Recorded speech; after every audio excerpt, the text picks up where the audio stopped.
Welcome to Al Hadi Foundation School.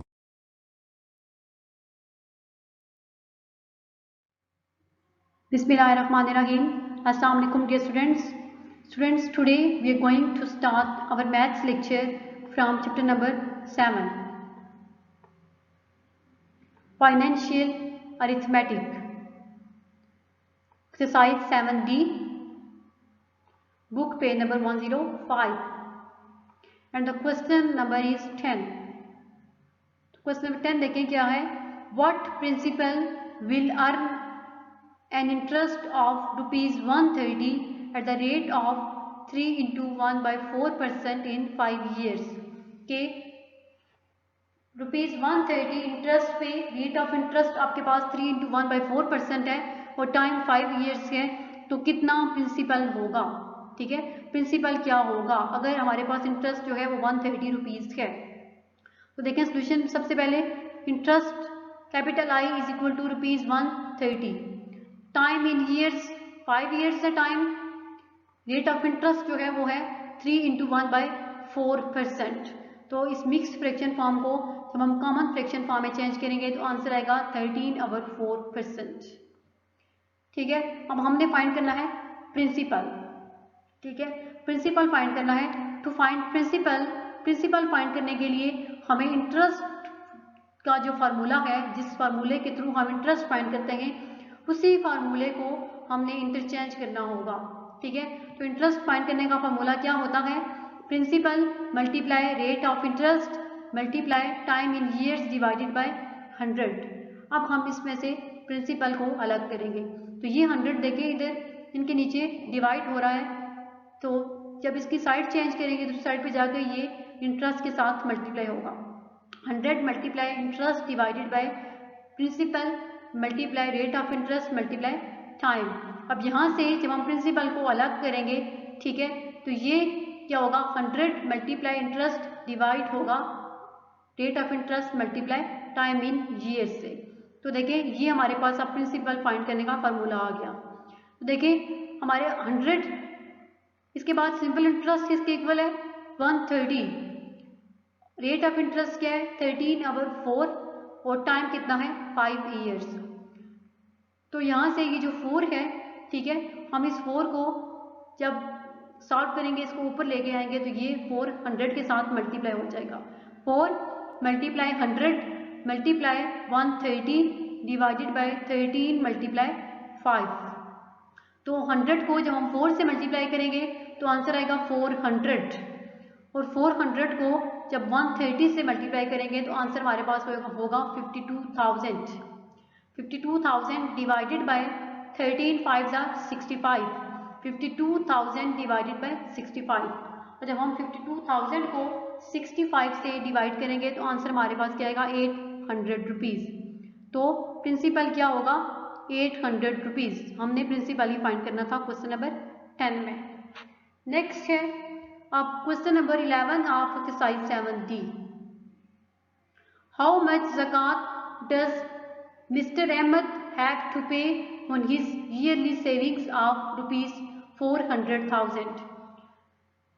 Mister Ahmad को, ठीक है, कितनी ज़कात पे करनी पड़ेगी अगर उनकी जो 1 साल की बचत है, ठीक है, ईयरली सेविंग 1 साल की जो बचत है, सालाना बचत, वो कितनी है? ₹4,000. तो फिर उनको कितनी उसमें से ज़कात पे करनी पड़ेगी? तो सोल्यूशन देखें. सबसे पहले मिस्टर अहमद ईयरली सेविंग्स, कि मिस्टर अहमद की सालाना सेविंग्स कितनी है? ₹400,000. रेट ऑफ ज़कात कितना है? ठीक है, रेट ऑफ ज़कात ये जो है वो आपकी बुक के पेज नंबर 102 और 103 पे ये उशर, रेट ऑफ उशर और रेट ऑफ ज़कात गिवन है. आप यहाँ से चेक कर सकते हैं. तो जो रेट ऑफ ज़कात है वो होता है 2 into 1 by 2%. ठीक है, ये सब का सेम रहता है, ये चेंज नहीं होता. तो रेट ऑफ ज़कात क्या है? 2 into 1 by 2%. ये मिक्स्ड फ्रैक्शन फॉर्म है. जब हम इसको प्रॉपर फ्रैक्शन फॉर्म में चेंज करेंगे ये हो जाएगा 5/2%. ठीक है, अब ये 5/2% है, हमने इसकी परसेंटेज को रिमूव करना है. तो कैसे करेंगे कि 5/2 को मल्टीप्लाई करेंगे 100 से. जब 5/2 को 100 से मल्टीप्लाई करेंगे तो आंसर क्या आएगा? 5 डिवाइडेड बाय 200. ये 5/2 200 हो जाएगा। फिर जब हम इसको 5 के टेबल से कैंसिल करेंगे तो आंसर हमारे पास क्या आएगा 1/40। रेट ऑफ ज़कात जो है वो अमाउंट में हमारे पास क्या आया है 1/40 परसेंटेज में, जो था हमने इसको मुझ पे से उसकी अमाउंट निकाल ली है। अब देखें अमाउंट ऑफ ज़कात क्या होगी।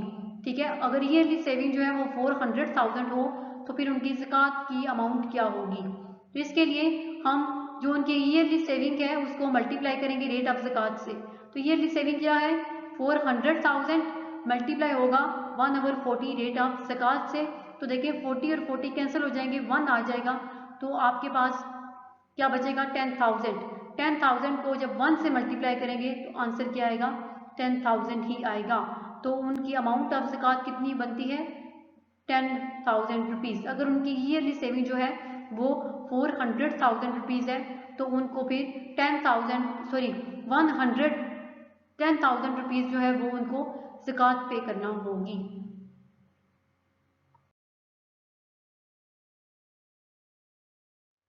Next question number 12 of exercise 7D। Question number 12 देखें क्या है, how much zakat should be paid on yearly savings of ₹93,800 के अगर किसी भी शख्स की जो ईयरली सेविंग यानी सालाना बचत है वो है 93,800 रुपीज़, तो फिर उस पर कितनी ज़कात जो है वो पे करनी चाहिए। ठीक है, उस पर कितनी ज़कात जो है वो पे करनी होगी। तो सोल्यूशन देखिए, सबसे पहले ईयरली सेविंग्स कितनी है ₹93,800। तो रेट ऑफ ज़कात 2 × 1/2%।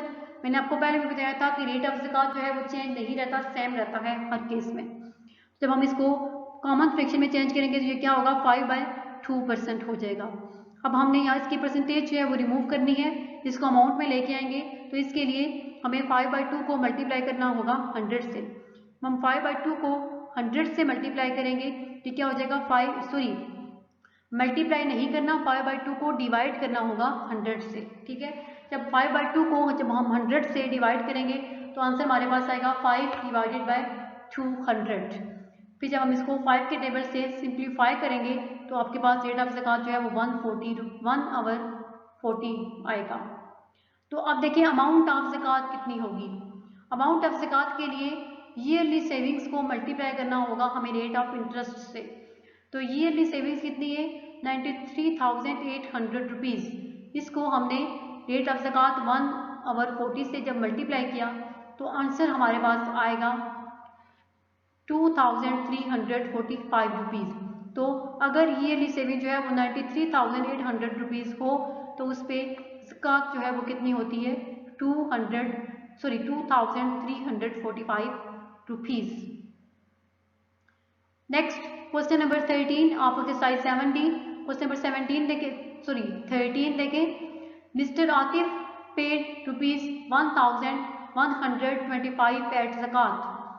ठीक है, मिस्टर आतिफ ने 1,125 रुपीज़ जो है वो एज ज़कात पे की है। What were his yearly savings. अगर उन्होंने ज़कात जो है वो 1,125 रुपीज़ पे की है तो फिर उनकी ईयरली सेविंग्स मीन सालाना बचत कितनी होगी। हमने यहाँ पे ईयरली सेविंग्स फाइंड करनी है। तो देखिए अमाउंट ऑफ ज़कात गिवन है वो कितनी है ₹1,125। रेट ऑफ ज़कात सेम है, वो हमारे पास क्या आएगा 2 × 1/2% है। जब हम इसको कॉमन फ्रैक्शन में चेंज करेंगे तो ये 5/2% होगा। तो परसेंटेज रिमूव करने हैं, हमने इसको रुपीज़ में कन्वर्ट करना है। तो इसके लिए हम 5/2 को डिवाइड करेंगे 100 से। जब 5/2 को 100 से डिवाइड करेंगे तो आंसर हमारे पास आएगा 5/200। 5/200 होगा। जब हम इसको 5 के टेबल से सिंप्लीफाई करेंगे तो आंसर आएगा 1/40। तो देखिए ईयरली सेविंग कैसे फाइंड करेंगे कि अमाउंट ऑफ ज़कात कितनी है 1/1025, उसको हम डिवाइड करेंगे 1/40 से। ठीक है, तो 1/40 से जब डिवाइड करेंगे तो ये 40 ऊपर आ जाएगा और मल्टीप्लाई होगा 1,125 के साथ।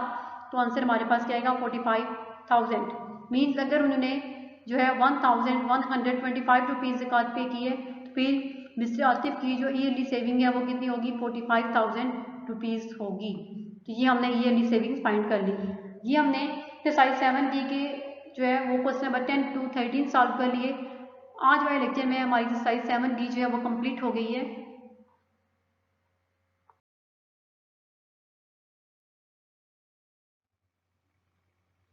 नेक्स्ट मल्टीपल चॉइस क्वेश्चंस हैं बुक पेज नंबर 105 के, ठीक, बुक पेज नंबर 105 पे चैप्टर नंबर 7 के मल्टीपल चॉइस क्वेश्चंस। तो देखिए, select the correct answer from the given options, कि दिए गए ऑप्शंस में से आपने करेक्ट आंसर को सिलेक्ट करना है।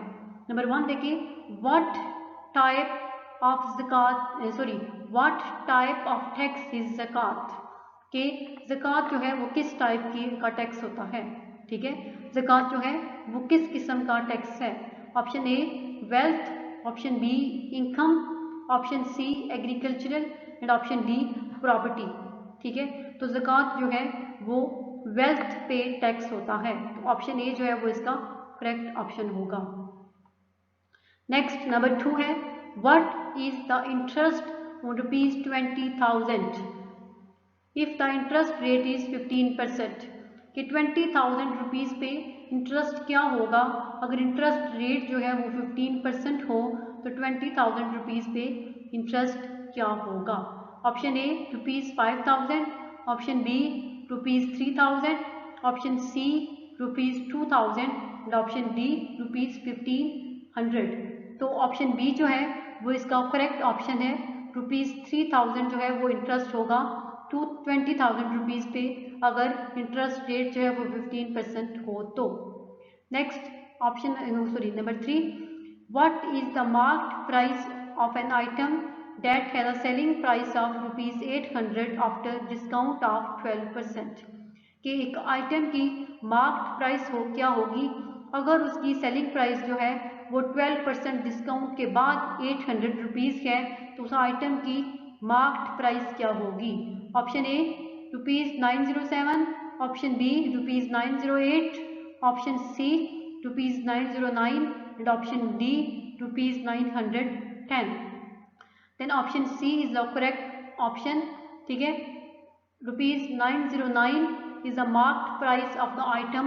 The selling price is 800 after 12% discount.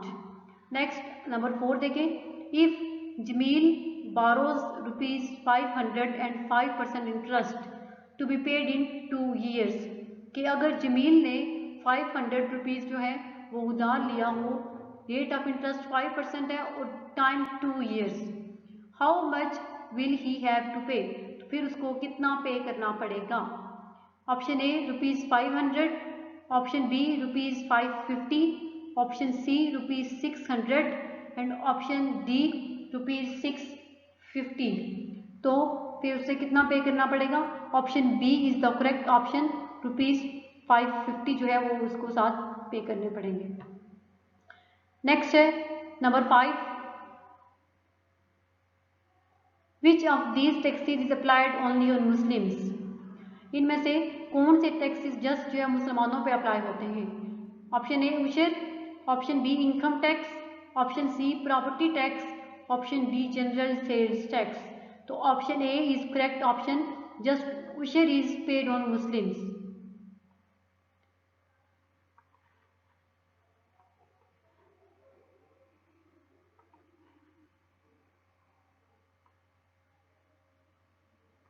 Next, number 6, a man buys a TV at ₹1,500।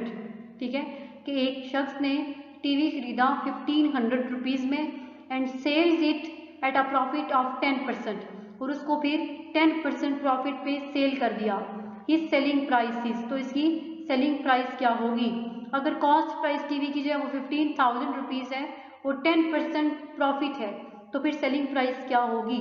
Option A 14,990, option B 13,500, option C 16,500 and option D 15,010। Then option C 16,500 is the correct option. Next number 7, Manju bought a piece of cloth at ₹40 per meter, कि मंजू ने, ठीक है, एक कपड़े का टुकड़ा खरीदा और किस हिसाब से खरीदा कि 40 रुपीज़ पर मीटर। 1 मीटर जो है क्लॉथ, पीस ऑफ क्लॉथ की प्राइस कितनी है, 40 रुपीज़ है। She sold 10 metres for ₹360। फिर उसने 10 मीटर्स जो है वो 360 रुपीज़ में उसे सेल कर दिया। कैलकुलेट हर गेन और लॉस परसेंट, तो बताएं इसको गेन हुआ या लॉस, और लॉस और गेन परसेंटेज क्या है। तो option A 25% gain, option B 10% loss, option C 10% gain and option D 80% loss. तो आप देखिए यहाँ पे 40 रुपीज़ जो है पर मीटर के हिसाब से उसने कपड़ा खरीदा, तो 10 मीटर उसने 360 रुपीज़ में सेल किया, मीन्स जो है वो 10 मीटर क्लॉथ की जो कॉस्ट प्राइस थी वो 400 थी और 10 मीटर क्लॉथ की सेलिंग प्राइस 360 है। तो अब देखें कॉस्ट प्राइस ज़्यादा है सेलिंग प्राइस से, it's mean there is a loss. ठीक है, तो लॉस परसेंटेज क्या है, 10%। Option B is the correct option, 10% loss. Next number 8 देखें, a man gets an interest of ₹370 और ₹2300 फॉर 2 years, कि एक शख्स ने, ठीक है, 370 रुपीज़ जो है वो इंटरेस्ट हासिल किया है 2300 रुपीज़ पे 2 साल के लिए। तो उसका रेट ऑफ इंटरेस्ट क्या था कि उसके पास 370 रुपीज़ जो है वो इंटरेस्ट आया है। ऑप्शन ए 11.5% per annum, option B 9.65% per annum, option C 17% per annum, option D 8.04% per annum. तो उसका जो रेट ऑफ इंटरेस्ट है option D is the correct option, 8.04% per annum. Next number 9 देखें, how much time will it take for a sum of ₹400 to yield ₹80 as interest at 4%। How much time, कितना time लगेगा, will it take for a sum of ₹400, अगर 400 rupees हैं, ठीक है, और interest कितना है 80% और रेट ऑफ इंटरेस्ट 4% है, तो फिर कितने टाइम में उसको 80 रुपीज़ जो है वो इंटरेस्ट होगा at the rate of 4%। Option A 4 into 1 by 2 years, option B 10 years, option C 5 years and option D 9 years। Then option C is the correct answer, 5 years।